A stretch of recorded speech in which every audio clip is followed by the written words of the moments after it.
Tadi saya rupanya kameranya tak hidup lagi ya. Oke. Sorry. Saya, Sebentar. eee, Baik. Assalamualaikum warahmatullahi wabarakatuh. dalam Waalaikumsalam warahmatullahi wabarakatuh. Selamat sore menjelang malam ya, Bapak dan Ibu dosen ya, para narasumber yang hadir pada obrolan dosen edisi ketiga sore hari ini. Insya Allah hari ini yang akan bergabung itu bukan hanya dari dosen, tapi dari mahasiswa juga insya Allah akan join ya. Kemungkinan sesaat lagi akan bergabung bersama kita. Bapak dan Ibu dosen, saat ini kita masuk ke edisi ketiga program obrolan dosen yang kita create di agenda ya Asosiasi Dosen Indonesia untuk Bekasi Raya bekerjasama dengan ALC dan Mandala Internasional. Nah, untuk kali ini temanya cukup menarik ya. Kita akan coba mendengarkan dan sekaligus melihat ya paparan dari para narasumber yang akan menjelaskan tentang pengalaman yang didapatkan selama ini dan coba kita kolaborasikan dengan atmosfer akademik. Tema yang kita angkat kali ini adalah ya, mengenal pendekatan kontemporer dalam proses pendidikan tinggi. Bapak dan Ibu dosen serta para pendengar dan Bapak narasumber yang kami hormati. Pendidikan saat ini cukup menantang. Bahasanya lebih tepatnya adalah cukup menantang ya dibandingkan dengan bahasa yang lain. Kenapa saya katakan cukup menantang? Karena pendidikan tinggi ini saat ini di era revolusi industri dan 4.0 dan sudah masuk ke dalam revolusi industri 5.0, tentunya mau tidak mau perguruan tinggi swasta maupun negeri ya dalam pengelolaan perguruan tinggi harus adaptif terhadap perubahan. Dan ini pun mesti disikapi secara komprehensif ya oleh teman-teman pengelola perguruan tinggi ya, termasuk di dalamnya adalah perubahan mindset dosen dan juga mindset mahasiswa. Sebelum kita dengarkan paparan dari beberapa narasumber pada sore hari ini, Bapak dan Ibu, saya sedikit menyampaikan satu data yang update ya tentang kondisi ya kekinian yang ada di perguruan tinggi di Indonesia. Nah, yang pertama adalah dan mudah-mudahan ini menjadi trigger ya untuk mewarnai diskusi dan sharing kita pada sore hari ini. Nah, data yang saya dapatkan dari PD Dikti ya, Bapak dan Ibu, ini lulusan mendapat pekerjaan yang layak itu belum capai 60%. Jadi tahun 2020 itu baru 57%. Jadi lulusan mendapatkan pekerjaan yang layak tahun 2020 hanya 57%. Lalu yang kedua, dosen berkegiatan di luar kampus, ya, dosen berkegiatan di luar kampus itu hanya 21,58%. Jadi artinya selama ini dosen itu mayoritas di internal. Nah, ketiga adalah mahasiswa mendapatkan pengalaman di luar kampus. Nah, ini yang kami dapatkan itu juga cukup memprihatinkan ya, tidak sampai 60%. Nah, yang keempat, praktisi Bapak dan Ibu, praktisi mengajar di dalam kampus itu rata-ratanya 42%. Nah, ini yang kami dapatkan data yang dari PD Dikti. Jumlah dosen keseluruhan ya di Indonesia itu 292.000 ya. Lalu perguruan tingginya 4.546. Mahasiswa 5.150.442. Dan program studi yang ada saat ini jumlahnya 38.589. ini data yang terbaru yang kami peroleh. Nah, kalau melihat data yang kita dapatkan ini sebenarnya apa yang terjadi ya? Kita hari atau sore hari ini ya cukup spesial ya, kita kehadiran satu narasumber ya, yaitu Pak Insinyur Agustin Sage MBA. Saya yakin lihat dari profilnya ya di internet, Pak Agus ini sudah sudah banyak pengalaman ya di di sektor profesionalisme ya, tentang leadership learning center. Nah, kita coba sinkronkan ya, apa sih yang sebenarnya yang perlu dijadikan perhatian ya, ke depan, sekarang dan ke depan, pola proses transfer knowledge ya di perguruan tinggi yang yang harus disikapi karena pergerakan sekarang sudah luar biasa. Baik, Bapak dan Ibu, sebelum kita dengarkan narasumber ya, sama-sama kita buka dulu acara ini ya, dengan sama-sama membaca doa ya. Bismillahirrahmanirrahim.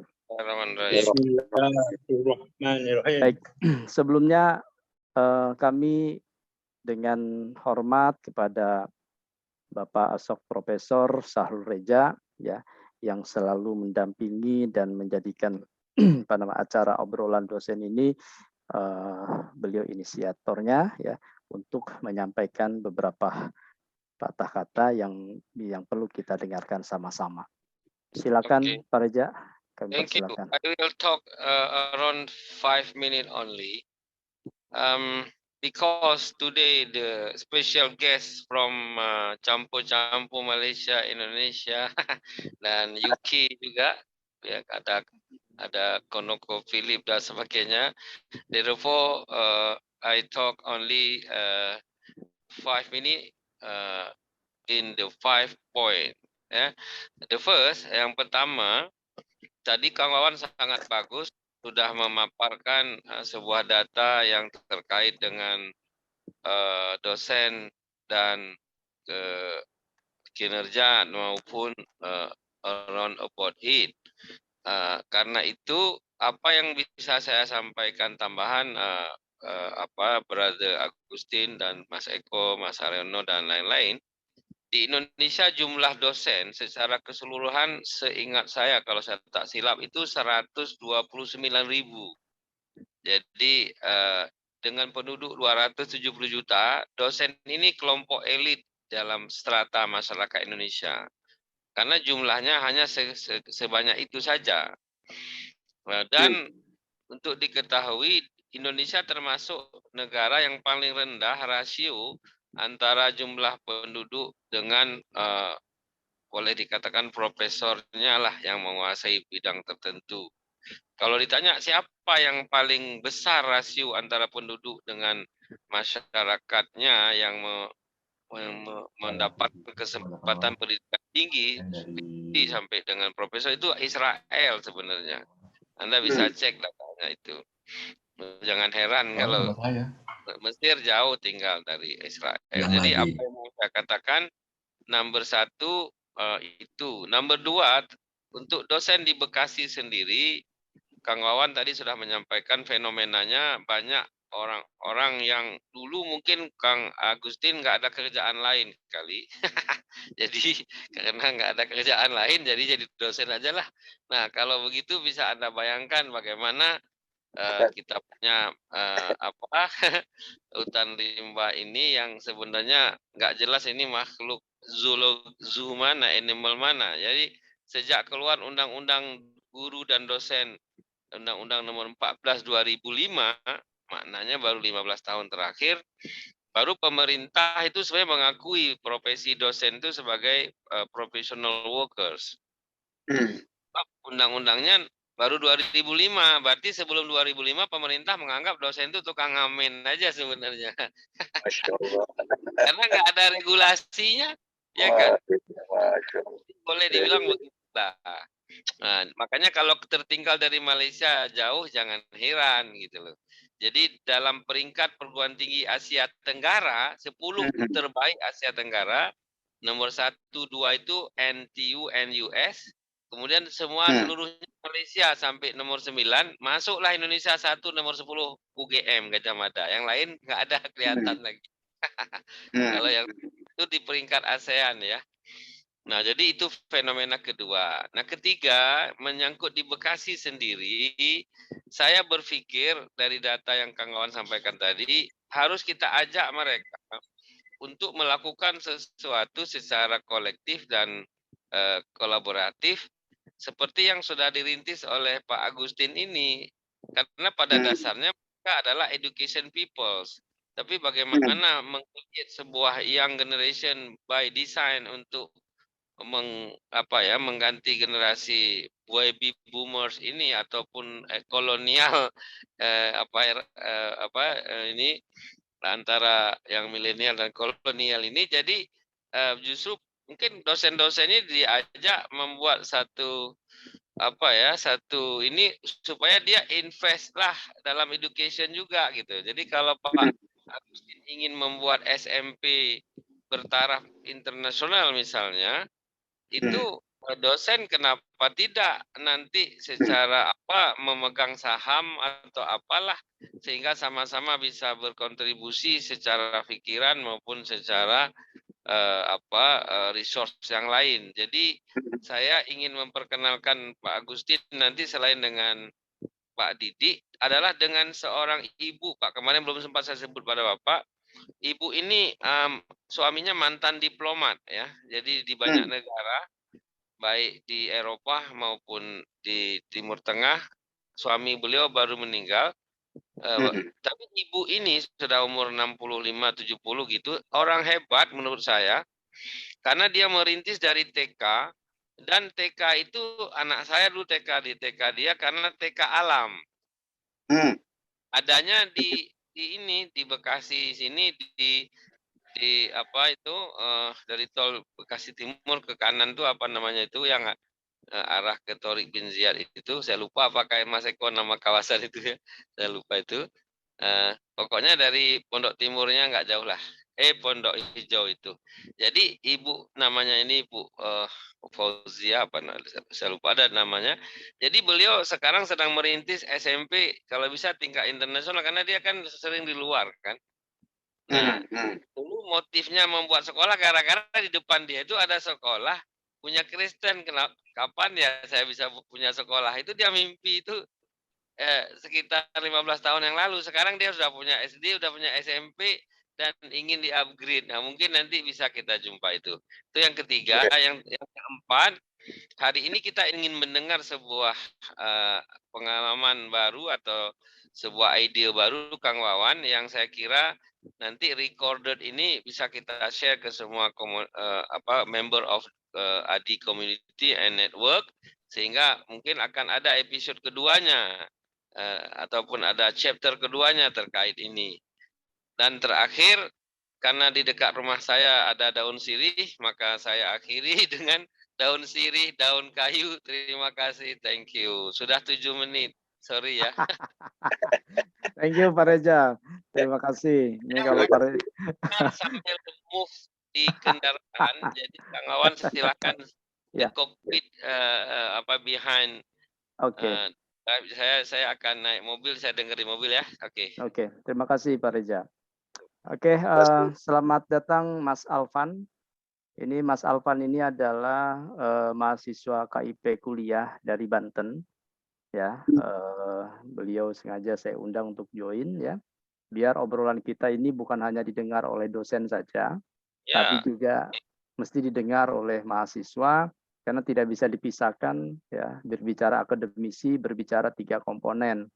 Pertama adalah pimpinan perguruan tinggi, lalu resource dosen, dan resource mahasiswa. Ya, ini kita mengharapkan bisa saling memberikan informasi dan mereka bisa paham ya ke depan seperti apa yang harus mereka siapkan. Karena target kita adalah mahasiswa biar outcome-nya bisa meningkat.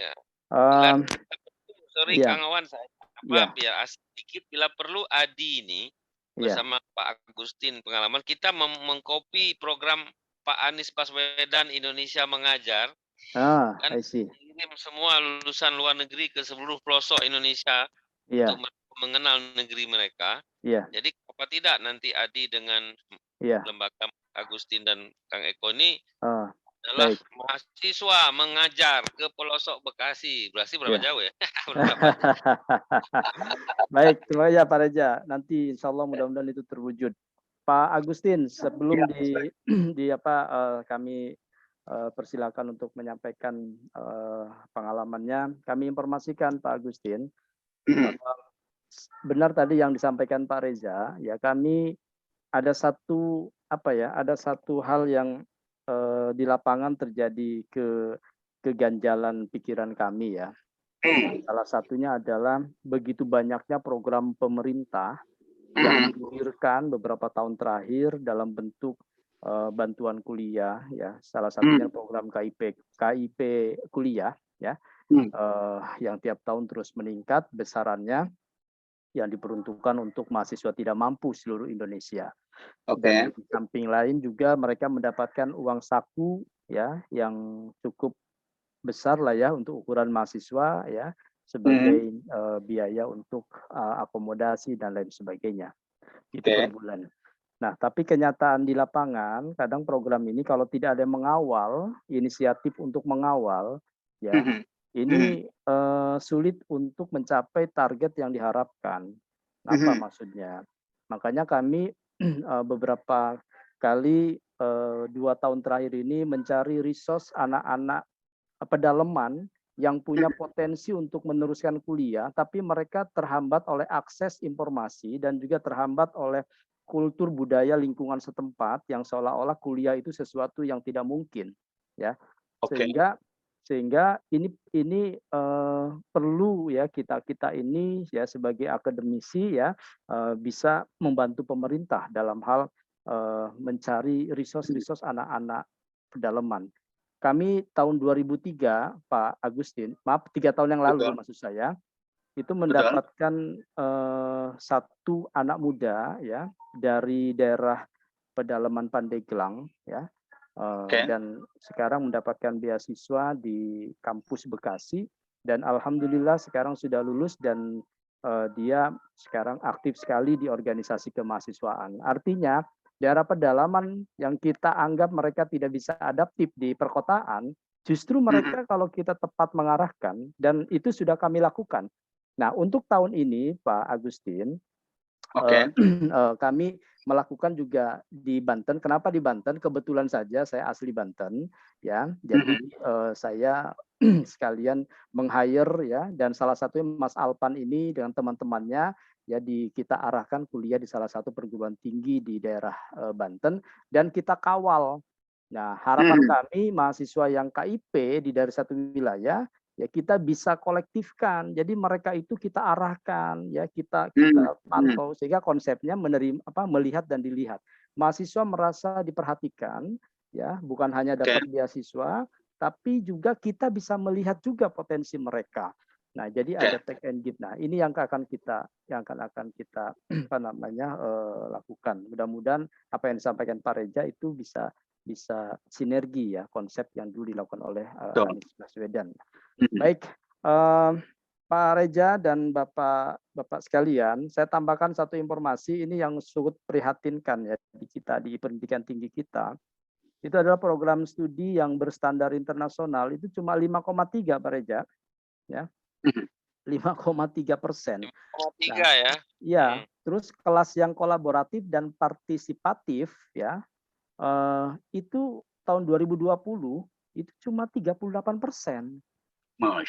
Artinya ini kalau tidak ada gerakan yang masif ya, artinya kesadaran dari sektor semua lini, ini agak sulit kita untuk beradaptasi dengan situasi. Nah, untuk itu Bapak dan Ibu pendengar ya, kita coba dengarkan ya Pak Agustin menyampaikan sebuah pengalaman ya, sebuah insting mungkin ya. Saya yakin Pak Agus ini punya pengalaman yang implementatif di lapangan karena beliau itu saya lihat dari profilnya ya yang saya baca ini luar biasa. Sehingga perguruan tinggi ya, akademisi ini harus keluar nih, harus keluar dari zona nyaman. Harus Betul. keluar dari zona nyaman dan harus mulai dari sekarang ya sudah harus melakukan apa namanya perubahan paradigma ya. Nah, kira-kira Pak apa namanya kira-kira Pak Agus bisa memberikan gambaran kepada kami. Nanti kita bisa Baik. saling melengkapi. Silakan Pak Agus, waktu dan tempat dipersilakan. Oke, terima kasih. Assalamualaikum warahmatullahi wabarakatuh. Audiens Waalaikumsalam semua. warahmatullahi wabarakatuh. Salam kenal dari saya. Pak Wawan juga terima kasih banyak atas introduction-nya tadi. Saya langsung saja kalau gitu dengan mungkin brief the experience ya, pengalaman dari awal. Saya sebetulnya lahir di kota tebing tinggi Delhi, Sumatera Utara. Jadi kalau dari Medan itu kira-kira 80 km tebing tinggi Delhi dan arah ke Danau Toba Prapat. Jadi pertengahan dia.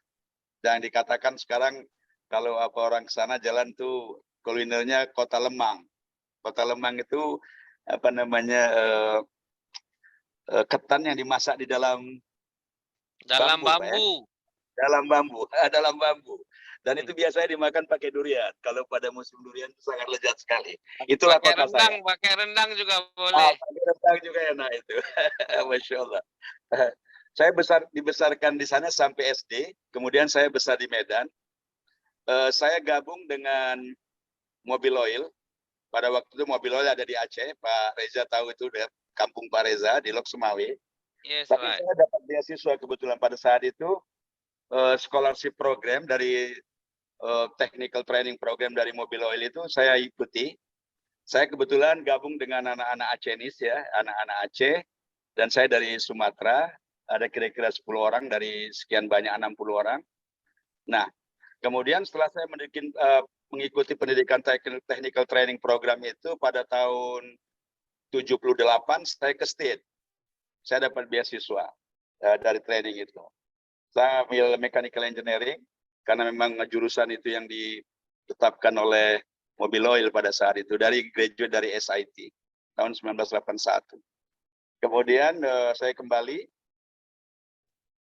ke Mobil Oil dan kerja sampai tahun 92. 92 ya kira-kira hampir 20 tahun, 19 tahun lebih. Saya tinggal di Aceh di Bukit Indah di Lok Sumawe. Kemudian saya ke Jakarta. Kemudian saya gabung dengan Baki Brothers. Baki Brothers waktu itu zamannya Pak Tanri Abeng. Nah, Pak Tanri ada kira-kira 3 tahun dengan Pak Tanri jadi menteri, kemudian krisis, kemudian saya pindah lagi untuk masuk ke dunia industri yang berbeda. Jadi dari oil pindah lagi dan saya gabung dengan Hikam Industri. Hikam Industri pada saat itu baru establishment di Indonesia. Saya ke Houston, mengestablish perusahaan itu, kemudian saya kembali dan continue untuk membuild up technicalnya dan lain sebagainya sebagai production manager. Nah, itu pada tahun kira-kira tahun berapa itu? Waktu itu 1996 sampai tahun 2001 akhir. Ya. Kemudian saya gabung lagi, saya balik karena dunia saya adalah dunia awalnya dari oil and gas, saya kembali ke oil and gas di ConocoPhillips. ConocoPhillips dari assignment dari mulai menghandle operation dan maintenance facility untuk di South Sumatera di Palembang, dan saya ngantor di Jakarta, dan kemudian ada title baru yang sedang diintroduction oleh beberapa oil and gas, termasuk ConocoPhillips, yaitu Operability Assurance. Nah, itu yang kelihatannya tidak lazim dan tidak pernah dilakukan, dan saya kebetulan di-assign untuk itu, dan berdasarkan management decision, saya ambil pada posisi itu untuk Asia Pasifik.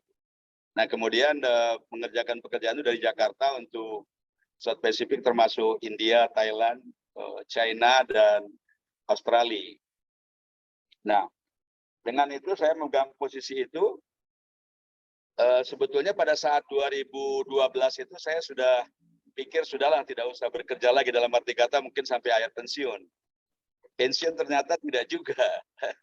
Ternyata headhunter mencari saya karena Petronas pada saat itu dia butuh untuk membuild up, dia punya structure dan juga punya guideline segala macam untuk mengembangkan beberapa proyek yang mereka lakukan. Karena terlalu banyak proyek tanpa operability assurance kelihatannya tidak begitu paham ataupun tidak begitu ragu untuk keberhasilan dari semua 27 proyek yang besar-besar. Sehingga saya di-hijack oleh mereka dengan apa namanya headhunter yang mengejar saya terus pada saat itu, dan saya akhirnya gabung dengan Petronas di KL dan di Miri. Jadi saya bolak-balik KL dan Miri lah.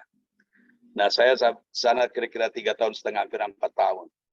Nah, setelah saya itu kembali lagi dari Petronas kemari, kemudian ConocoPhillips meminta saya juga untuk establishment untuk mereka di ETIC konsorsiumnya. Jadi saya gabung dengan konsorsium ConocoPhillips. Waktu itu mereka membuat booster compression untuk daerah di Suban, namanya daerah Suban itu daerah Sumatera Selatan. Nah, itu terakhir saya itu. Tapi dalam proses apa namanya tentang teknologi dan segala macam dengan oil and gas company, kemudian tetapi basic pendidikan saya karena kebetulan orang tua saya sebagai guru, sebagai pendidik, darah itu mungkin mengalir dalam diri saya, jadi sehingga dari saya tidak terlepas daripada apa namanya keinginan untuk tetap sharing ilmu pengetahuan kepada siapa saja, termasuk saya bilang membuat yayasan. Sebetulnya yayasan saya itu Slage Foundation itu sudah saya buat 13 tahun yang lalu. 13 tahun yang lalu, dan pertama membuat Kid Development Center di Bekasi, di daerah Bumi Anggrek. Jadi rumah saya yang ada di sana kira-kira berapa? 600 meter. Saya rubah menjadi Kid Development Center di sana. Jadi banyak kegiatan-kegiatan anak-anak di situ.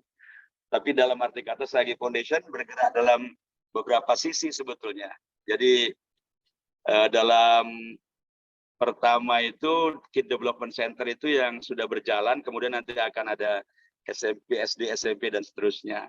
Kemudian saya buat Leadership and Learning Center, Slage Leadership and Learning Center. Itu yang saya sedang kembangkan sekarang, baru 1 tahun ini, kebetulan karena pandemik dan segala macam, jadi kelihatannya masih agak belum begitu aktif, tetapi progres itu tetap akan kita jalankan terus. Kemudian saya ada beberapa site learning center yang ada di Sentul City, sana Sentul City di Babakan Madang, yang saya sudah persiapkan untuk membuat itu dan untuk pengembangan untuk site learning centernya di site di seperti Pak Reza katakan, seperti nature,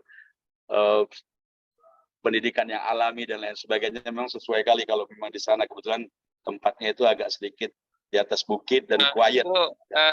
Saya pikir terkait dengan leadership centers ini saya baru dengar itu nanti kawan-kawan kita akan bersama dengan Encik Agustin berjumpa Marsda Purnawirawan Dr. Kusnadi Kardi karena dia punya Center for Leadership dan bla bla bla, tapi sekarang dia memerlukan penguatan karena tim dia sebagian udah ada yang pindah kota, ada yang pindah ke luar negeri. Nanti kapan hari Kang Awan diagendakan kita pergi ke Saung Sari Parahyangan di Keranggan Raya yang saya sudah bilang ke Pak Agustin kemarin bahwa Pak Dr. Kusnadi Kardi ini adalah former rektor UPN Jakarta. Oke, continue, bro. Oke. Kemudian dalam dunia pendidikan itu mungkin kalau misalnya pengembangan dalam site learning center yang ada di Babakan Madang, mungkin beberapa, tapi tidak terlalu besar karena tanahnya cukup besar, tetapi membuat bangunannya mungkin bangunan tidak terlalu building seperti itu, mungkin seperti macam rumah kayu yang wooden house dan lain sebagainya, seperti yang sederhana sehingga mungkin tidak terlalu nampak megah, tetapi yang paling penting adalah konten daripada program-program itu yang sangat mungkin berguna buat terutama generasi-generasi muda berikutnya. Jadi total daripada semua pengalaman saya cukup lama lah, 35 tahun plus minus 35 tahunan kerja di oil and gas company dengan beberapa industri. Dan sekarang saya sudah mulai ada waktu untuk bisa bergerak di pendidikan. Dan saya mulai, kebetulan yayasan saya sudah 13 tahun yang lalu. Dan ini akan saya kembangkan terus. Dan sembari juga saya mencoba untuk berbagi ilmu dengan beberapa mahasiswa, kalau bisa mungkin di perguruan tinggi yang sifatnya ini Pak Wawan, untuk general lecture seperti itu, saya kelihatannya siap. Dan Pak Eko juga di sana sudah menjadi salah satu eksekutif moderator saya yang bisa bersama dengan saya nantinya. Jadi mungkin kalau seandainya mungkin di universitas, terutama dalam bidang link and match itu Pak Wawan mungkin agak ini ya Pak Wawan. Paham dengan link and match Pak Wawan? Iya, iya betul Pak Agustin. Itu yang menjadi PR besar Pak. Nah betul. Jadi link and match itu sebetulnya Pak Wawan, pada saat itu saya tuh ditawarin untuk pergi ke Jerman waktu zamannya Pak Habibie. Nah waktu itu kebetulan Pak Suhardiman ya, Pak Suhardiman Jayonegoro.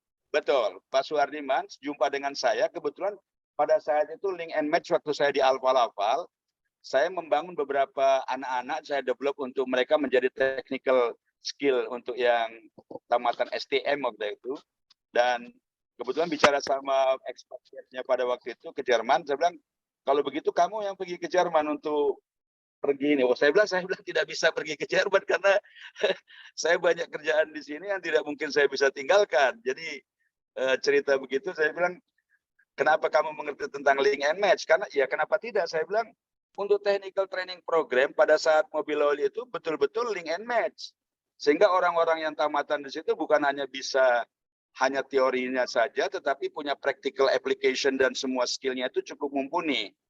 Itu yang saya inginkan. Dan sebetulnya kalau di dunia pendidikan yang sifatnya seperti ini, itu makanya saya coba ingin berbagi. Kalau misalnya seandainya untuk tingkat 3 dan tingkat 4 untuk membuat suatu misalnya general lecturers untuk mereka paham bagaimana preparation and readiness untuk approaching to the industrial company yang sifatnya yang high level seperti misalnya oil and gas company dan lain sebagainya, itu mungkin karena mereka mungkin kurang mengerti apa yang harus dia persiapkan. Nah, itu yang ingin saya coba untuk bahan-bahannya sudah ada, artinya dalam arti kata untuk transparansi segala macam untuk bisa dipresentasikan kepada mereka. Dan saya sangat berterima kasih sekali dengan forum ini supaya bisa juga berkelanjutan untuk mungkin yang digarap mungkin area Bekasi dulu, mungkin Pak Wawan ya.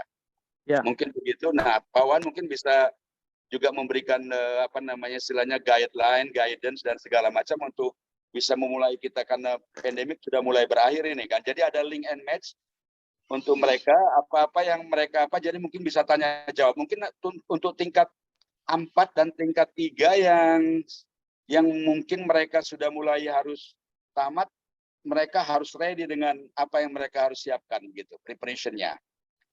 Nah, untuk yang saya katakan dengan leadership learning center ini, saya berdasarkan pengalaman saya yang sudah saya sharing untuk foundation ini adalah brilliant at basic. Nah, brilliant at basic ini itu yang saya akan tampilkan pada hari ini. Mungkin waktunya agak sedikit, kita cuma waktu punya hanya 20 menit lagi ya. Tapi apa bisa sampai berat sebenarnya. Kalau mungkin bapak-bapak dosen tidak terlalu inilah, tapi artinya untuk generasi-generasi nanti yang mungkin anak-anak mahasiswa itu sangat bermanfaat sekali. Brilliant at Basic ini saya desain untuk merangkum beberapa pengalaman saya untuk bisa dicerna dalam dunia pendidikan, dalam arti kata dalam 2 metode. Metode yang pertama adalah metode tentang bagaimana kompetensi dan knowledge-nya, kemudian dengan habit and characters-nya. Karena manusia ini sesungguhnya terdiri daripada 2 bagian.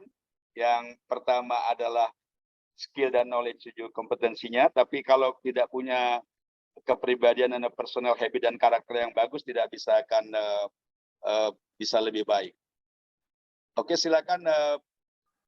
Halo Pak Indra, Pak Eko, bisa di-share apanya? Transparannya? Halo Pak Indah. Pak Indra? Iya Pak. Di-share Pak. Bisa di-share untuk transparannya pertama yang untuk yang apa? Ini Brilliant and Basic untuk ya. Oke. Besarkan ya. Oke.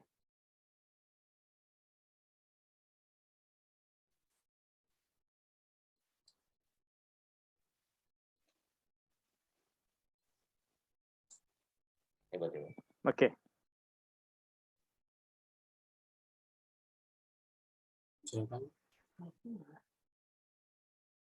Ya, lanjut Pak. Lanjut Ya, dalam Brilliant and Basic ini sebetulnya udah nampak Pak? Saya kok Sudah Pak. Sudah kelihatan ya, Pak. Saya besarin ya. Sudah nampak. Brilliant and Basic ini pada prinsipnya adalah bagaimana kita bisa melakukan sesuatu yang biasa-biasa saja, tetapi menjadi salah satu keberhasilan. Kalau kita tanya, kenapa orang itu berhasil? Kenapa saya tidak berhasil? Pasti akan jawabannya akan bermacam-macam itu. Kenapa orang itu berhasil? Kenapa nggak berhasil? Oh, itu kan sudah nasib dia berhasil. Kenapa yang lain tidak berhasil? Nah, dalam arti kata, kalau jawabannya banyak sekali, sebetulnya dasar-dasar prinsipnya adalah sangat sederhana sekali kalau menurut pengalaman saya dan apa yang sudah saya jalani, bagaimana pengalaman dan segala macam, sampai pada akhirnya sampai sekarang dan segala macam itu memang cukup cukup heroik sekali, dan tetapi semuanya itu dikumpulkan dalam suatu prinsip bahwa semua itu akan berhasil jika dia melakukan setiap perilaku, setiap habit, setiap perilaku dan aktivitas yang dia lakukan, melakukannya dengan sangat sempurna, dengan sangat baik. Kalau saya tanyakan misalnya, apakah 1 minggu ini kita melakukan suatu pekerjaan yang sangat luar biasa, extraordinary, atau yang sophisticated, yang orang tidak pernah lakukan, dalam hal misalnya sesuatu yang extraordinary, yang istimewa. 1 minggu ini kita pikir, ada tidak? Saya katakan, kalau saya tidak ada. 2 minggu ke belakang, ada nggak yang extraordinary, yang orang tidak melakukan, yang sangat orang wah, surprise melihatnya itu? Apa yang kita udah lakukan itu hebat sekali. Tidak juga ada. 1 bulan ke belakang, ada nggak? Tidak ada. 6 bulan ke belakang, tidak ada. 1 tahun ke belakang, COVID, tidak ada sama sekali, Pak. Betul tidak? Jadi, memang tidak ada yang sophisticated, tidak ada yang istimewa, tidak ada yang sempurna, tidak ada yang sama sekali, tidak ada. Semua biasa-biasa saja. Saya berada kali, apakah ada orang yang istimewa sama sekali? Tidak ada yang istimewa. Semua orang biasa-biasa saja. Kenapa tapi orang itu berhasil, kenapa orang tidak berhasil? Nah, dengan itu yang kadang-kadang kita berpikir, what should we do? What is the key of the success of that one? Kalau misalnya kita harus melakukan, kenapa kamu bisa berhasil? Saya berhasil kalau menurut pengalaman saya, karena saya melakukan setiap hari, setiap langkah, setiap individu, as individual characters daripada kita pribadi, doing things regularly, with a basic task, with sustainable and improving, and become an excellent result. Apa-apa pun yang kita lakukan, mesti dengan suatu excellent dan keberhasilan sangat sempurna. Jadi semua regularitas yang kita lakukan, harus kualitasnya bagus dan hasilnya sempurna. Tidak ada yang lain. Dari mulai kita bangun pagi. Mulai bangun pagi, stretching your body. Sempurna. Masuk kamar mandi, buang air besar, sempurna. Gosok gigi dengan sempurna. Mandi dengan sempurna. Sholat dengan sempurna. Berdoa dengan sempurna.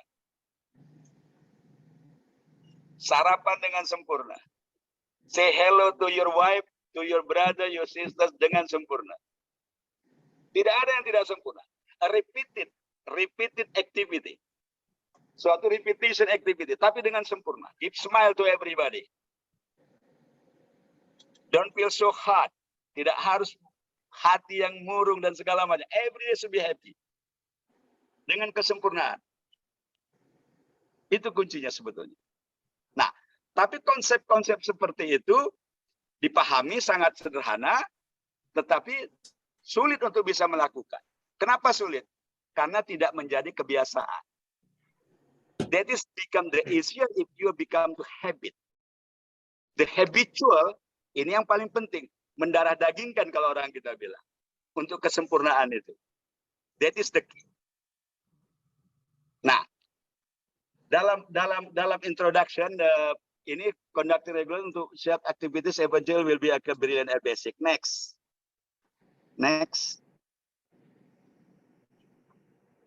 Objektivitas. Oke. Besar kali ya.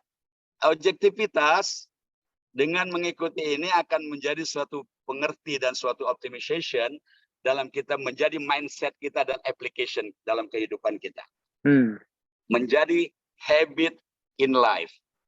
Jadi kebiasaan dalam kehidupan.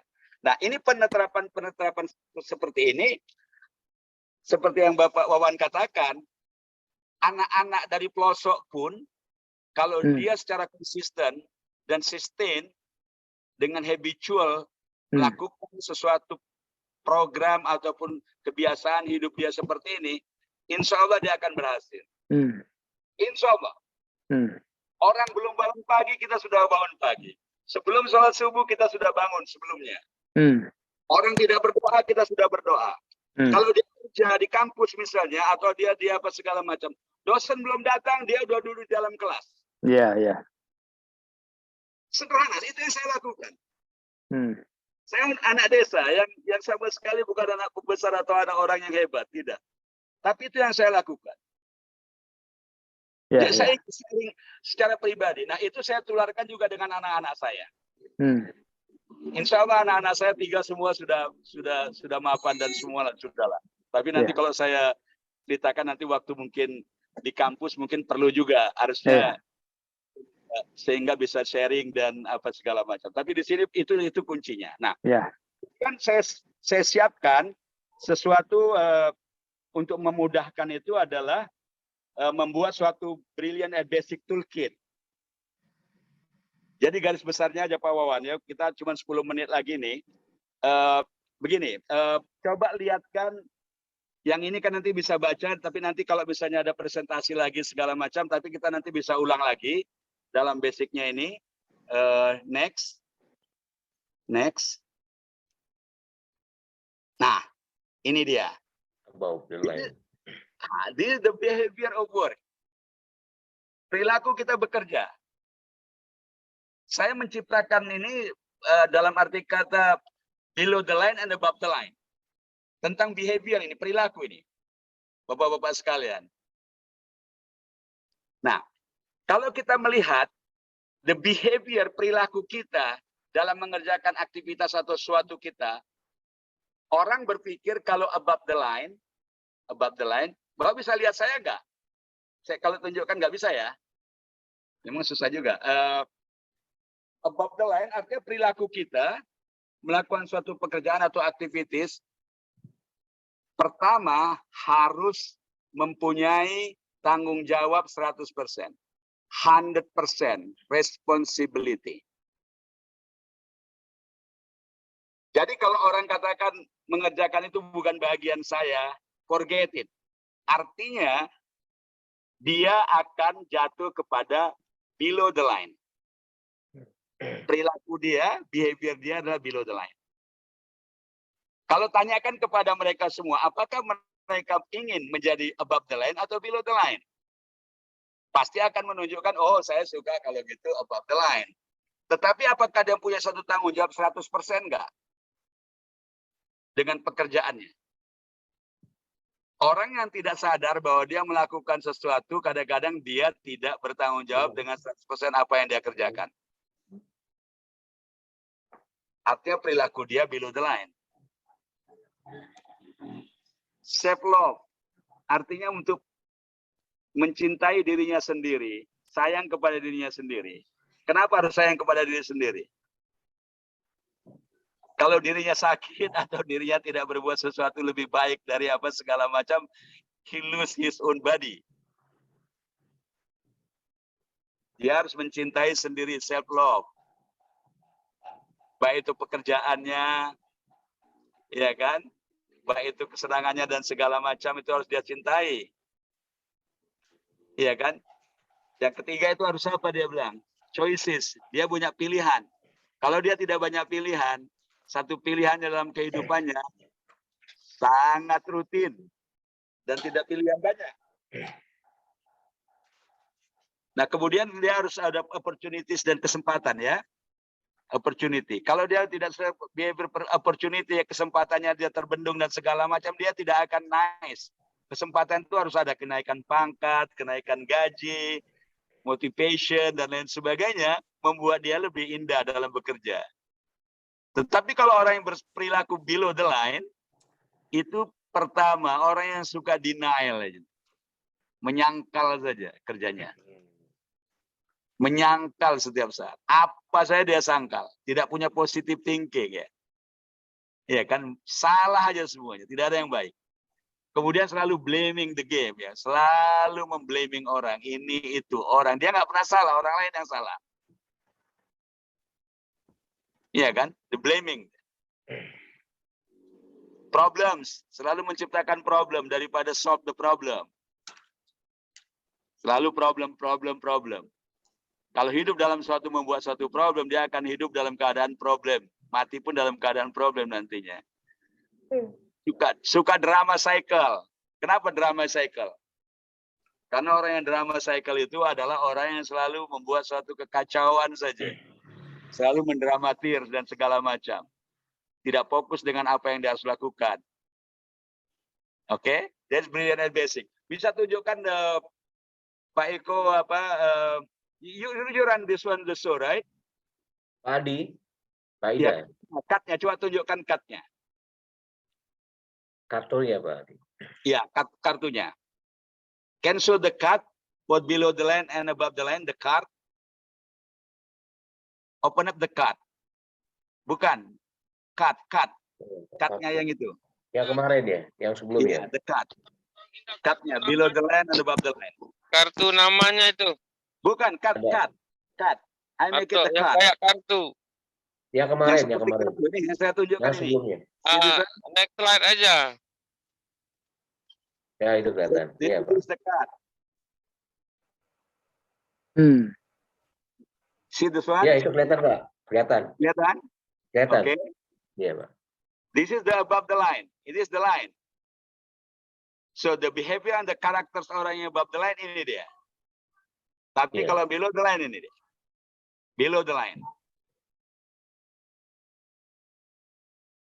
Orang yang berpikir seperti below the line ini karakter dia. Easy to define.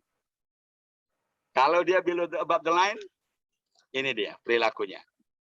Perilaku yang dia akan katakan sehingga dia akan tidak tahu, dia akan tanya.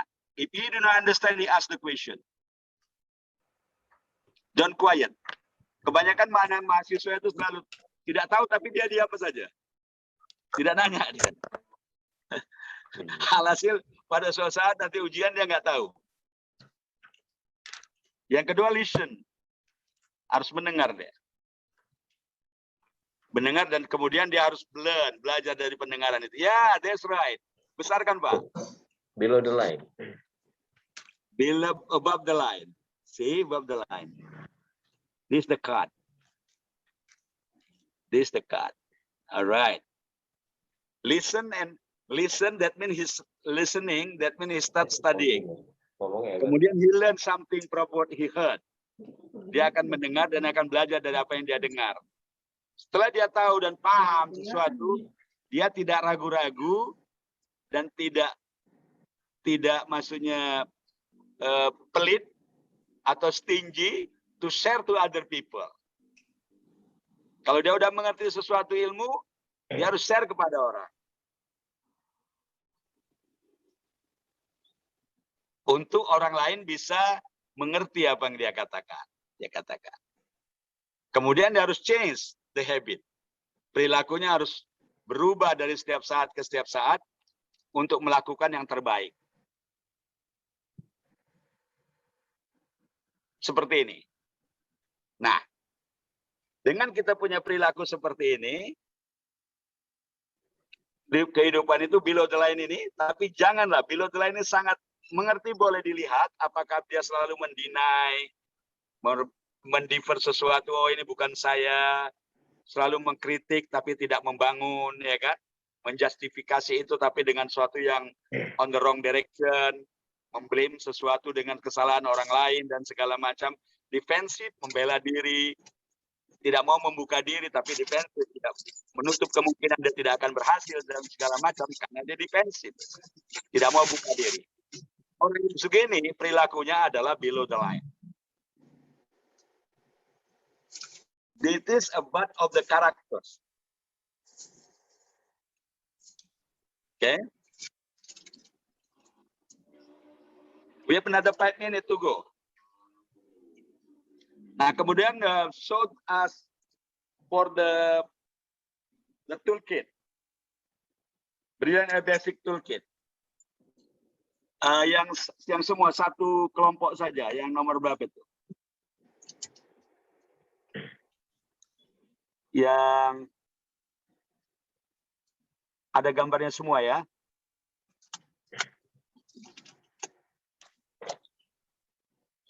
Ya ini dia, betul. Ini the toolkit. Oh, udah betul yang tadi aja, Pak, yang tadi. Toolkit, yang tadi aja. Ya, okay. Ya. Okay, that's good. Nah, that's the toolkit. Terdiri daripada dua side.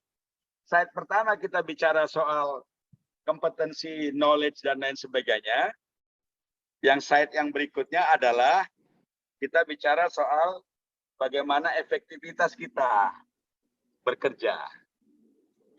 Nah, kalau yang aktivitas kita bekerja, terutama seperti yang Pak Wawan katakan tadi, kalau dia tidak mempunyai suatu guideline dan tidak tahu goals apa yang dia lakukan untuk mencapai cita-citanya, dia sulit untuk mendapatkan keberhasilan. Tapi dengan metodologi Brilliant and Basic ini, dia akan harus menulis goals-nya apa. Dengan goals yang dia ciptakan satu, misalnya salah satu contoh yang Pak Wan katakan, anak desa pun dia, tapi di mahasiswa, dia tahu target dia apa yang harus dia lakukan. He should know what he doing about, what the plan next to do. 1 tahun ke depan apa, 2 tahun ke depan apa, 3 tahun ke depan, 4 tahun ke depan apa. Dan apa yang harus dia lakukan. Nah, itu perlu dia buat dalam goals dia. The personal goals. Kalau dia sudah tahu personal goal, nanti key result-nya dia akan tulis. Apa key-nya untuk result dan hasilnya yang harus dia lakukan. Dia harus tempel itu. Dan itu di-update setiap saat. Dia buat sheet seperti itu, macam spreadsheet. Dia akan tulis satu persatu. Apa yang dia harus lakukan satu persatu. Conteng satu persatu. Kalau yang sudah oke, kalau belum hasilnya kurang bagus, evaluasi lagi. Do it right way lagi, lakukan lagi, evaluasi lagi, lakukan lagi, evaluasi lagi, lakukan lagi. Dan itu harus konsisten terus setiap saat. Kemudian, dia harus membuat suatu activity list dari result tadi. Yang key result tadi, kita harus buat activity list-nya. Nah, kenapa harus buat storytelling? Storytelling itu harus dilakukan karena setiap activity list harus ada storytelling-nya. Artinya kita bisa tahu nanti apa yang sudah kita lakukan atau tidak. Belum kita lakukan, kita akan coba melakukannya. Tetapi kalau kita sudah lakukan, ternyata tidak, kurang berhasil dan segala macam, kita revisi lagi apa yang harus metode, apa yang harus dilakukan lebih baik. Sehingga activity list itu akan satu persatu bisa melakukannya dengan bagus, dengan hasil yang kita inginkan. Nah, yang terakhir daripada activity storytelling tadi sudah dilakukan, yang terakhir adalah fokus on the high pay of value. Nilai yang paling tinggi. Jangan fokus pada sesuatu yang rendah nilainya, yang efek dan impact-nya tidak terlalu signifikan. Kita harus fokus pada high pay of value, nilai yang paling tinggi. Dan prioritaskan menjadi prioritas pertama, kedua, dan ketiga. Yang lain bisa mengikuti. Karena kalau kita tidak fokus on the high pay of value, kita akan lose the time and we end up with result yang sama sekali tidak nilainya tinggi. Alright? Nah, sekarang kita lihat on the other side. Sebelah lagi, yang sebaliknya. Ya, that's it. Besarkan. This is the kit, the toolkit related with those 4 items. 4 item yang harus dimiliki untuk keberhasilan dan kesuksesan. Pertama harus punya knowledge. Knowledge kita misalnya technical knowledge. Kalau kita management knowledge. Kalau dia leader knowledge. Jangan kita jadi leader tapi tidak menunjukkan sikap-sikap leader. Oke? Leader harus berprinsip dan berperilaku seperti leader. Jangan seperti gover. Jangan diberikan contoh seperti yang tidak baik. You have to be knowledgeable. Apapun ilmunya itu. Pelajari dengan baik. Sehingga bisa sukses dalam arti kata. Sukses untuk high performance. Kemudian kompetensi. Kompetensi kita apa yang paling menonjol yang bisa kita hargai sebagai salah satu selling point kita. Nah, kalau kita tahu kompetensi kita, sudah pasti dia kompetensi itu tingkatkan terus sampai dia menjadi high level of kompetensi. Sehingga pada high level itu, kita mendapatkan suatu paid off yang sangat-sangat tinggi dan baik. How about related to the experience? Experience sangat penting. Berjalannya waktu kita mengerjakan sesuatu, kita harus punya pengalaman. Otomatis itu dapat pengalaman. Tetapi ingat, setiap momen, setiap task yang kita lakukan, harus kita notit sebagai pengalaman yang paling berharga buat kita. Walaupun itu kadang-kadang jelek, tetapi kita tahu apa problemnya. Sehingga problem itu bisa kita menjadikan salah satu lesson learn berikutnya. Kalau orang tidak belajar dengan lesson learn, apa yang dia lakukan adalah sesuatu yang gagal, tetapi tidak coba untuk melakukannya dengan baik, dan tidak menjadi salah satu pelajaran buat dia, sangat merugi. Sangat merugi. So lesson learn is really important. To make it you grow up. From one step to the other step. One level to the other level. Make sure that experience is very valued. Harus bernilai. Nilai tidak usah. Forget it. Nah, terakhir personal habit and character. Semua orang, kenapa sekarang banyak failure? Menjadi pemimpin, tapi pemimpin yang curang. Iya kan? Iya kan? Kerja keras, tapi dia culas. Kerja keras dia, tapi culas dia. Iya kan? Berjanji banyak, tapi bohong. Nah, itu ya. Why that happen? Because habit and karakternya tidak terbentuk dia sebagai seorang brilliant and basic. You can telling lie to the people, but everybody listen, no? Habit and karakter ini sangat penting. How smart we are and how smart you are, but the characters of the behavior and jelek, forget it. Nobody will listen to you.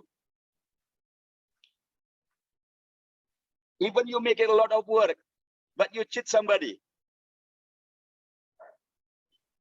Banyak kerja, Pak, tapi bohong. Dan tipu orang. Once you cheat somebody, nobody will believe you anymore. Sekali lancung ke ujian, seumur hidup orang tak percaya dengan kita.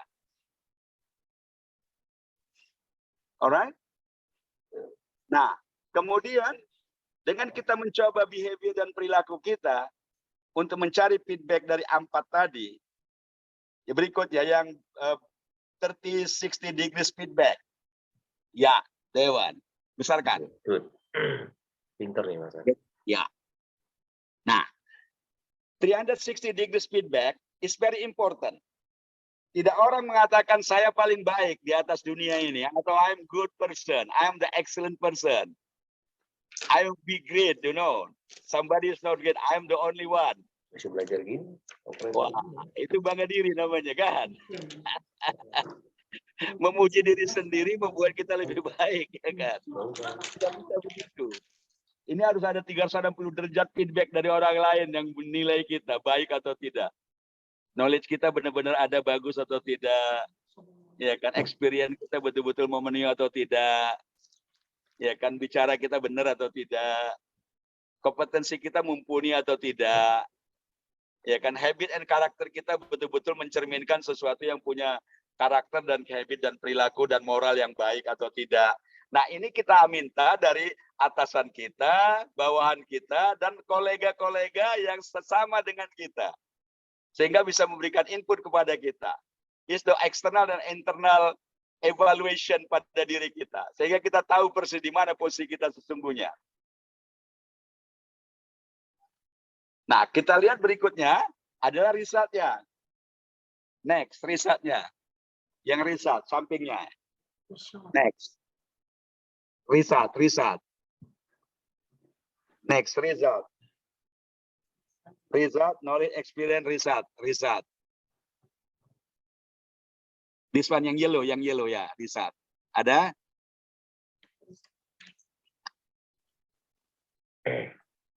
Ada yang yellow? This one. Ini bukan. Bukan yang ini itu. Yang yellow ada yellow. This one, result.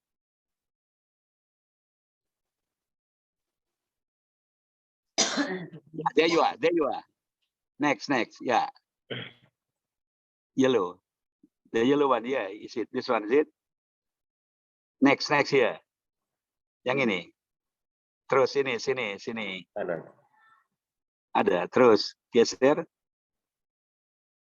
Yang kuning, yang yellow. Itu dia. This one. Ya, this one the result. Jadi hasil ini pasti akan dipindahkan dari sini ke sini. Itu yang menjadi, kalau bis positif, that means good. You have to maintain and improve. Kalau kurang, kita harus belajar lebih lagi.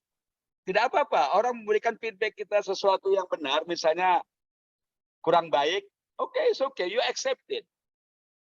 Treat the feedback as a gift, as a present. Terimalah suatu input dan feedback itu sebagai salah satu pemberian atau hadiah untuk kita. Don't mad with that. Jangan marah dengan itu. Accept as a gift. Accept as a present. Suatu pemberian yang sangat bernilai dan berharga. You take care yourself and put it there. Dengan demikian kita tahu mana yang minus, mana yang plus hasilnya. Sehingga kita bisa korektif untuk itu. Kita korektif untuk diri kita as personal improvement. Alright? Seperti itulah kira-kira. Dan yang lain itu adalah, tapi penjelasannya bisa lebih detail lagi kalau tanya jawab dan segala macam, tapi kali ini tidak usah. Nah, kemudian yang terakhir itu ada cut yang recognition cut. Recognition cut. Next, coba Terakhir. That one, ya. Besarkan. Sertifikat. Besar. Make it bigger a little bit. Oke. Besarkan ya. Ya. This is what called the recognition card. What is this card for? Untuk apa card ini dibuat? Adalah memberikan recognize kepada orang yang sudah berbuat sesuatu di antara brilliant and basic. Bagus dia mendemonstrasikan tentang brilliant and basic dengan perilaku yang bagus, dengan perilaku sesuatu dan aktivitas atau tas yang dikerjakan dengan baik, dengan loyal, dengan penuh hati dan secara honest, jujur kita berikan card ini kepada dia. Kita tulis di sana apa bagusnya dia, daily activities lead-nya apa, dan dia sangat positif, impact-nya kepada apa, dengan objektivitas yang dia lakukan dengan baik, kita tulis dan kita berikan kepada dia. Ya, Pak. Orang yang dapatkan banyak cut ini dan bisa diperbanyak ini, cut ini bisa diterima oleh orang semua. Dan kalau misalnya di sekolah atau di mahasiswa, mereka saling fotokopi, gunting, siapa yang dapat paling banyak, record evaluation pada katakan quarterly atau 6 monthly, kita lihat orang yang betul-betul bagus. Kalau yang jelek, kasih yang jelek juga nggak apa-apa, nggak di-recognize, nggak apa-apa. Siapa yang paling dapat cut yang bagus, dia akan mendapatkan suatu nilai yang bagus untuk personal dirinya. Alright, kira-kira itu yang saya bisa ini kan. Summary of this one, summary-nya. Kemudian kalau transparannya tadi kita tidak bisa habiskan semua ya. Tapi bagaimanapun presentation-nya itu bisa dipresentasikan. Coba terakhir itu. Sebelumnya motivation apa tadi? Quote-nya, quote next ya. Motivation. Oke. Ya, luar biasa Pak Eko, paparan tadi dari Pak Agustin ya. Halo, ya. Ya Pak, ya terus Pak Wan ya. Iya, sorry Pak Agustin, tadi ada gangguan teknis. Oke, Ya. alright. Ya, Oke. ya. Tapi intinya Pak Agustin, ya luar biasa tadi cakapan Pak Agustin. Apa namanya? Saya langsung sedikit komentari luar biasa. Jadi persoalan di perguruan tinggi saat ini adalah yang dihadapi terutama oleh anak-anak didik kita, Pak Agustin.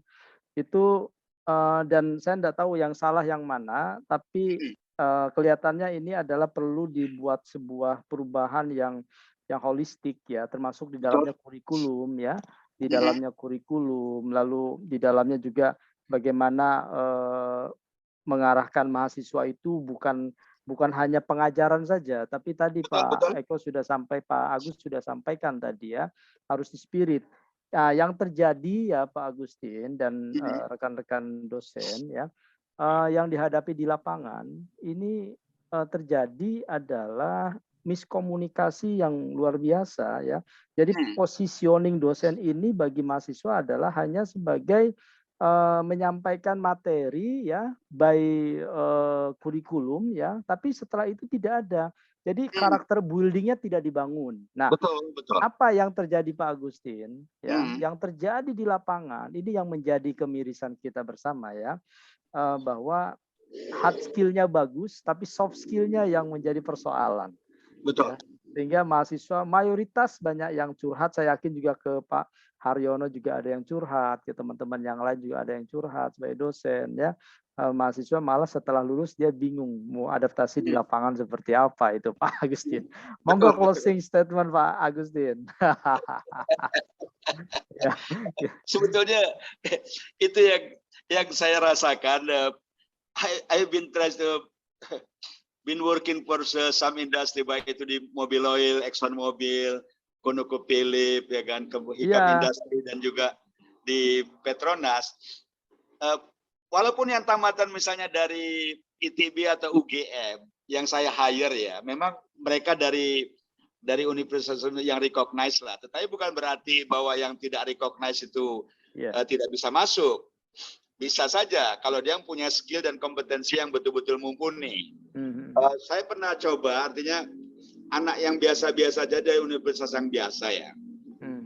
Tetapi dia dibekalin dengan satu ilmu pengetahuan yang betul bagus, dengan leadership dan soft skill yang bagus, kemudian dia tahu tentang leadership dan behavior, perlakunya dan segala macam perilakunya baik, tetapi punya experience yang bisa diandalkan dan dia punya kompetensi yang betul-betul artinya dia mumpuni dalam bidangnya.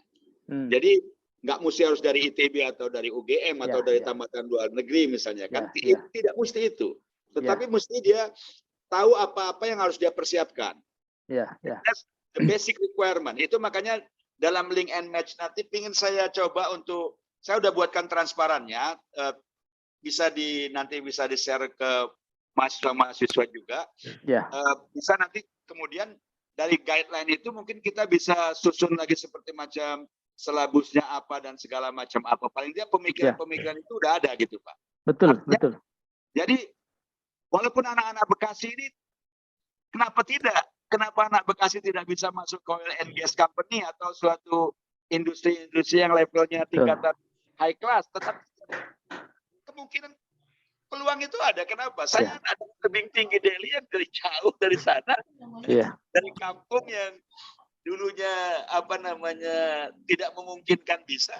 Saya sampai ke luar negeri ternyata. Saya sampai ke luar negeri dan juga bisa melakukan sesuatu gebrakan-gebrakan itu, dan yang saya impikan cuma menjadi mahasiswa, tapi akhirnya saya mendapat beasiswa, saya akhirnya mendapatkan scholarship program di luar negeri, dan saya kembali, saya dapat S2 juga dengan biaya scholarship program, dan mungkin saya kadang orang berpikir itu adalah keberuntungan, tetapi sebetulnya tidak. Itu yang saya terapkan dalam Brilliant at Basic saya ini, untuk menggugah saya dalam arti kata bisa melakukan itu kalau kamu lakukan seperti ini. Dan saya ini yang bisa dia praktekkan setiap hari gitu loh. Iya. Betul Pak Agus.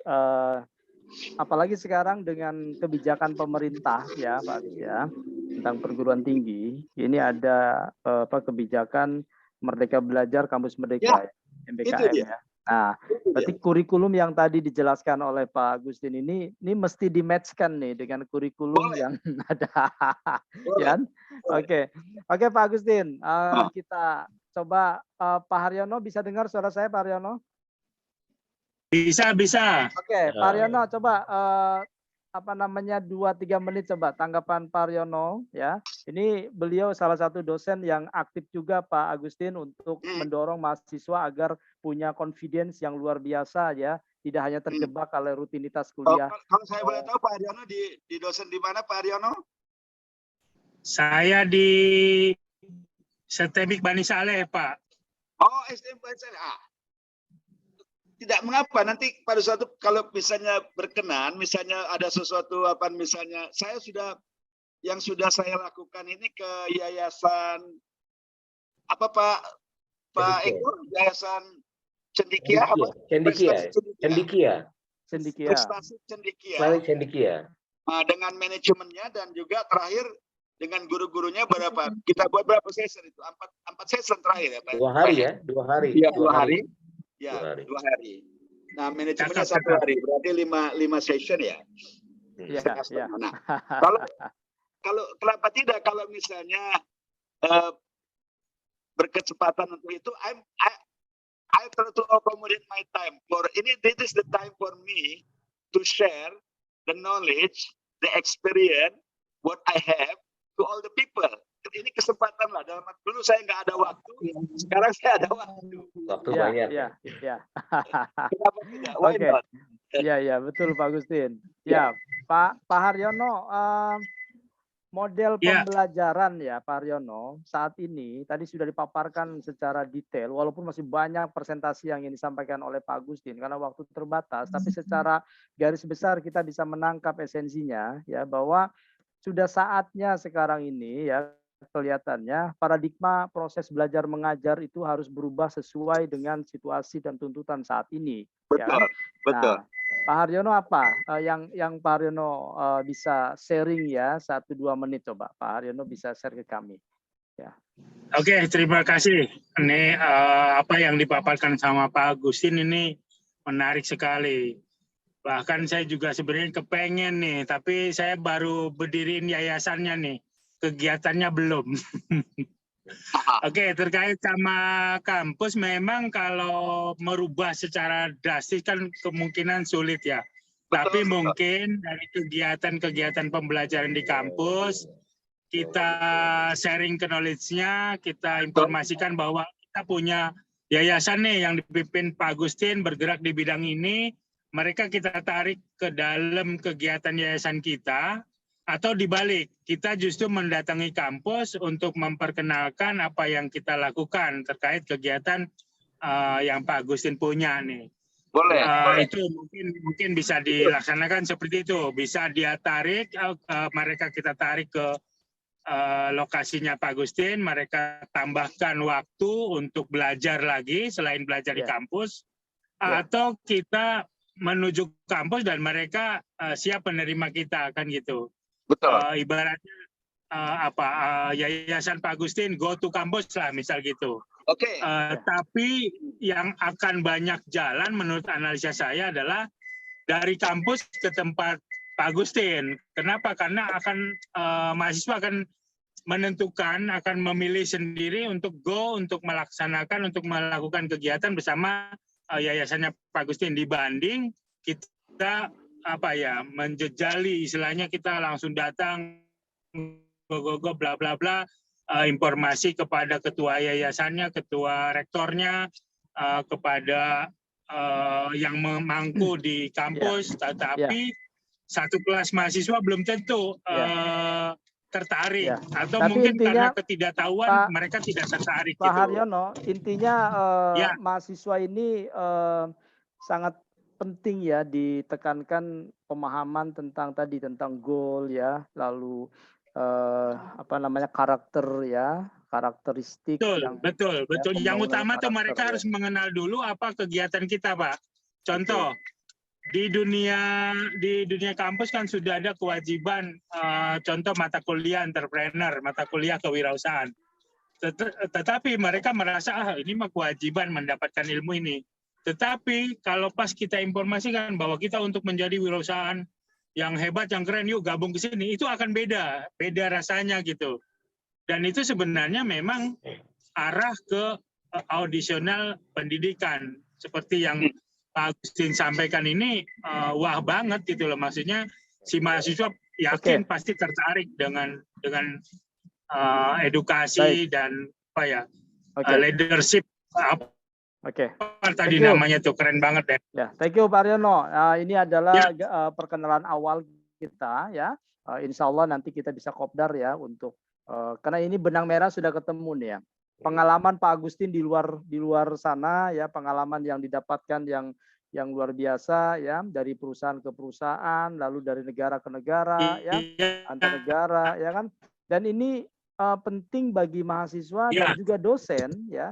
Penting untuk bisa sharing ya secara detail ya, secara intens ya, menjadi sebuah gambaran ya, mapping yang tepat ya. Saya khawatir begini ya Pak Agustin dan Bapak-bapak sekalian, proses pembelajaran kita ini selama ini ya terjebak dalam tanda kutip ya, terjebak dalam proses pembelajaran yang rutinitas ya kan.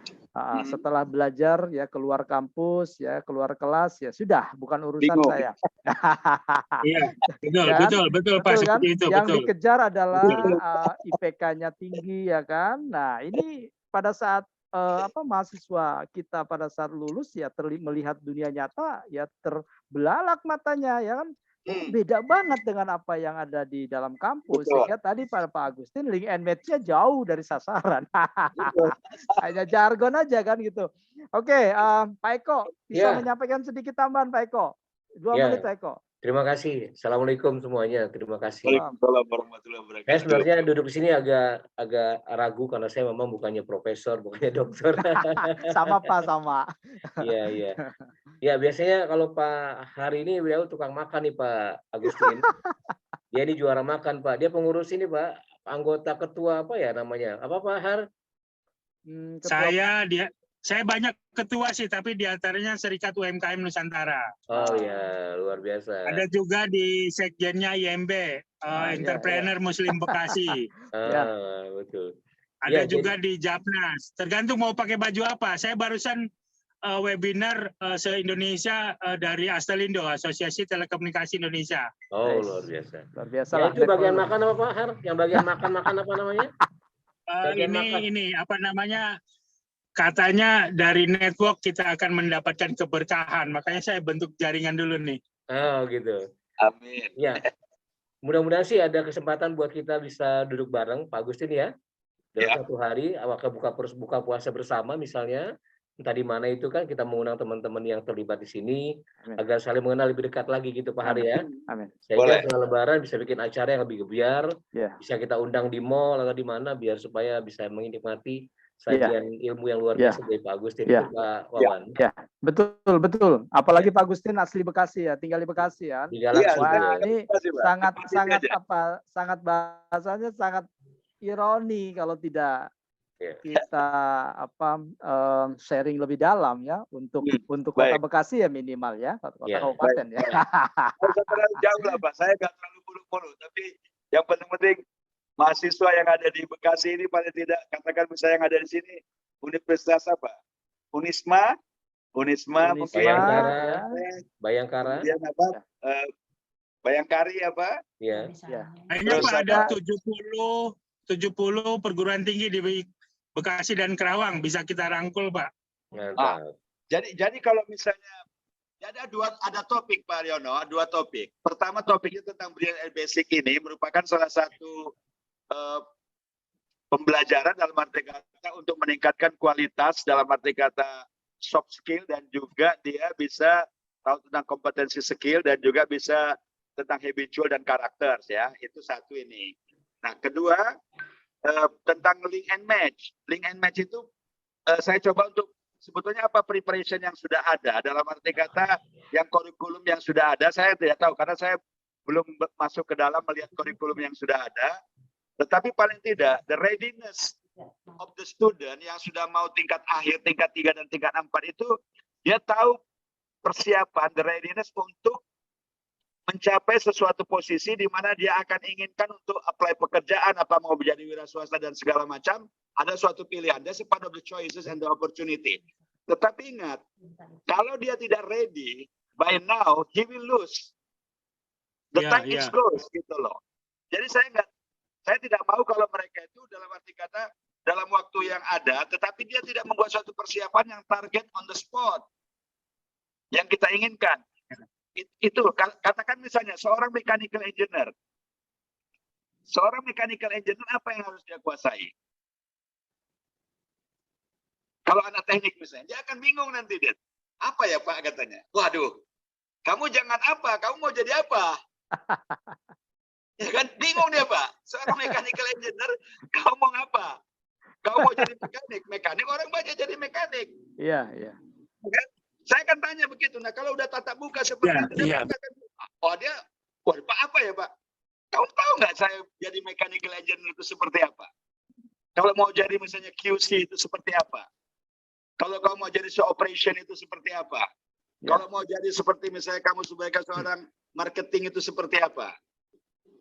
Coba, menurut pengalaman saya, anak saya itu memang dipindah jurusan. Pengalaman anak saya ceritakan.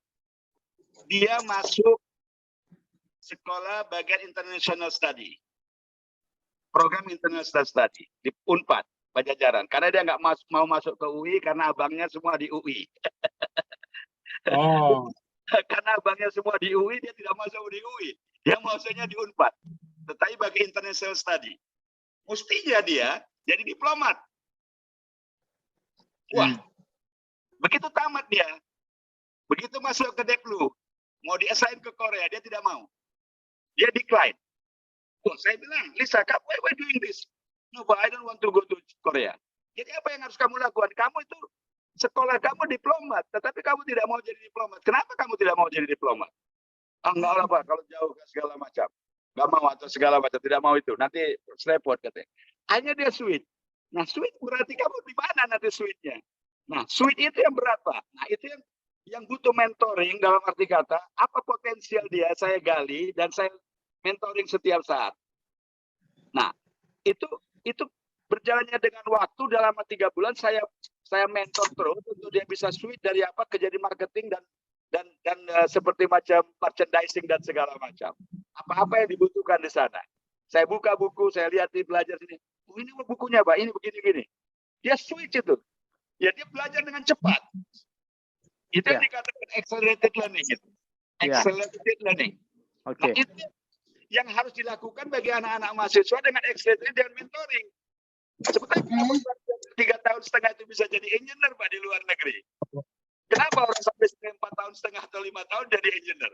Saya 3,5 tahun jadi engineer saya Pak. Oke Pak Agus. Oke Pak Agus, luar biasa. Ya. Luar biasa ini karena keterbatasan waktu. Keterbatasan waktu. Ini kita agendakan. Jumpa lagi. I don't mind. Bocor roboh dah gua. Gara-gara mobil ini ke kanan nih. Ke kanan salah, Pak. Ya, ya, ya. Hati-hati Pak Haryono. Senyum nggak, Bang? Senyum nggak? Hah? Ya. Oke, baik.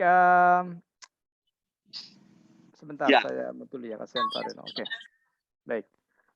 Baik, Bapak dan Ibu dosen, ya, para pendengar serta adik-adik mahasiswa. Sayang sekali waktunya sangat terbatas.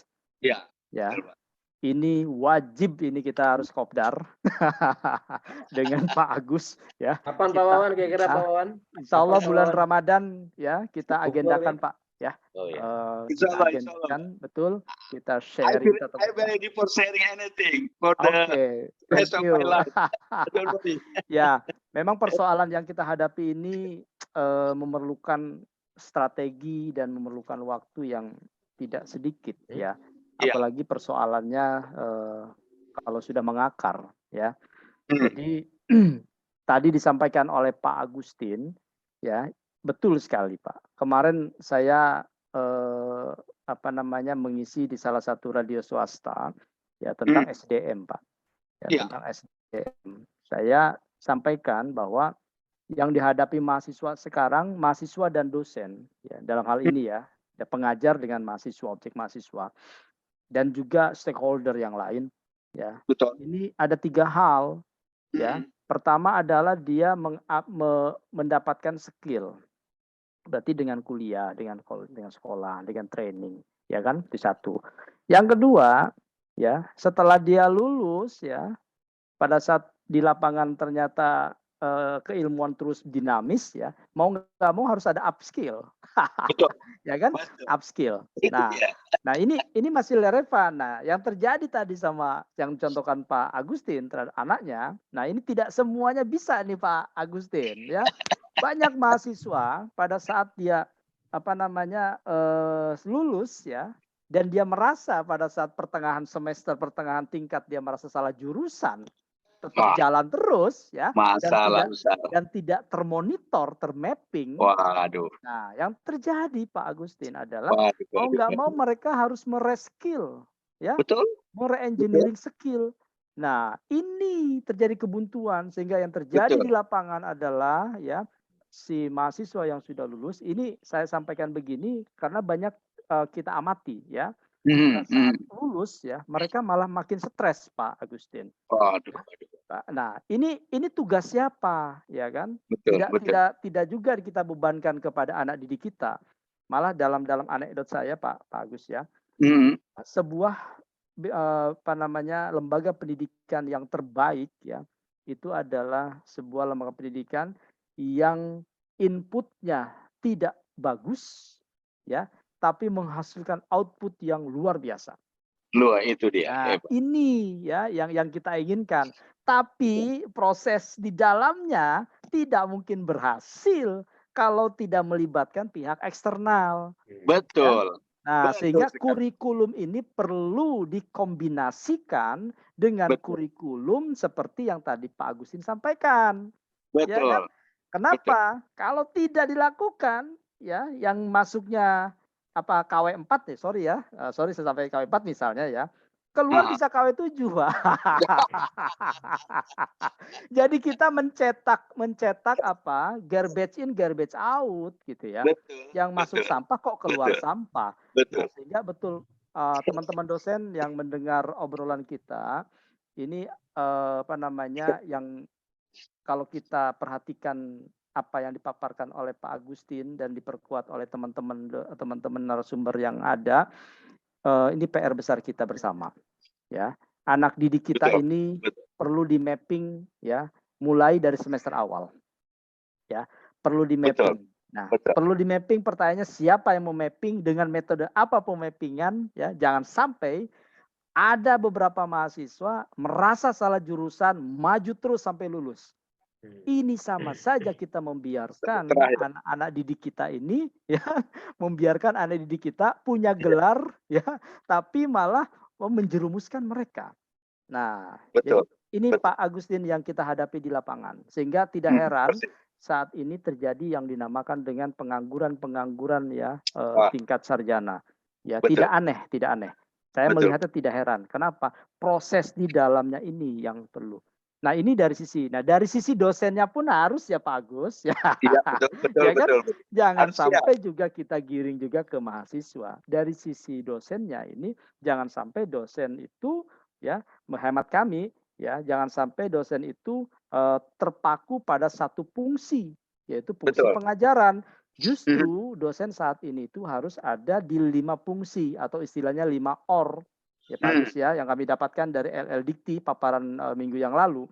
Pertama menjadi motivator. Ya, dosen itu harus jadi motivator. Kedua harus fasilitator.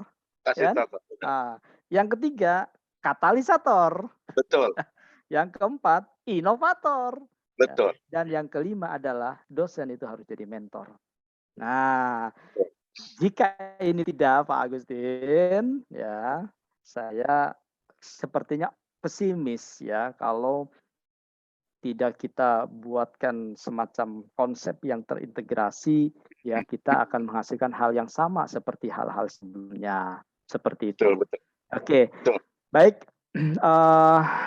Para teman-teman dosen ya yang mendengarkan obrolan kita, adik-adik mahasiswa serta bapak-bapak narasumber ya, terutama Pak Agustin Sage ya, luar biasa ya. Saya baru kenal kali ini ya. Coba kenalnya dari yang kemarin-kemarin mungkin banyak hal yang bisa kita kolaborasikan. Oke. Pak Eko, terima kasih. Sahabat saya Pak Haryono, hati-hati di jalan. Pak Indah yang selalu setia mendampingi di balik layar ya, mensupport kegiatan setiap obrolan ya. Oke, jadi obrolan kita untuk sesi pertama ini untuk tema yang sore kali ini kita angkat ya. Saya pikir kita cukupkan karena sudah 5:30 ya. Baik, dan momen hari ini adalah momen yang paling spesial menurut kami. Karena apa? Karena kita mau memasuki 1 bulan keberkahan, yaitu bulan suci Ramadan. Insya Allah ya, tinggal nunggu informasi dari pemerintah, bisa besok, bisa lusa. Nah, mudah-mudahan momentum bulan Ramadan tahun ini ya tidak mengurangi esensi kita, semangat kita ya untuk meningkatkan silaturahim, menindaklanjuti apa yang sudah kita obrolkan hari ini. Intinya teman-teman dosen ya manapun berada ya, tugas kita ya tidak hanya mengajarkan materi kepada mahasiswa, tapi jauh lebih dari itu. Ya, tapi untuk meningkatkan mahasiswa apa yang kita inginkan, kita pun sebagai dosen juga harus terus mengupgrade ya kemampuan kita. Ya, tidak ada batas usia menuntut ilmu. Ya, tidak, menurut saya tidak ada batas usia, tidak ada batas akhir menuntut ilmu. Yang mengakhiri adalah hanya kematian. Jadi terus kita improve ya, insya Allah pertolongan Allah Tuhan Yang Maha Kuasa pasti akan menghampiri orang-orang yang punya niatan yang baik ya untuk meningkatkan terutama hal pendidikan. Baik, Bapak dan Ibu dosen serta narasumber yang ada sore hari ini, Pak Agustin, terima kasih banyak, Pak Eko, terima kasih banyak, Pak Haryono, terima kasih banyak, Pak Indah, terima kasih banyak. Kita jumpa di lain kesempatan ya. Kita jumpa di dalam sesi selanjutnya tentang obrolan dosen. Kita akan menyajikan, kita akan kupas ya persoalan-persoalan yang terkait dengan akademisi untuk kemaslahatan bersama. Assalamualaikum warahmatullahi wabarakatuh. Waalaikumsalam warahmatullahi wabarakatuh. Mohon izin Pak, saya pamit. Ya, saya juga Pak ya. Terima kasih banyak. Terima kasih banyak Pak Wawan juga. Terima kasih Pak Agustin, Pak Wawan, Pak Eko, Pak Reja, dan semua mahasiswa, teman-teman semua. Ya. Sukses selalu, selamat menjalankan ibadah puasa. Amin. Amin. Amin. Maaf lahir batin. Maaf lahir batin juga.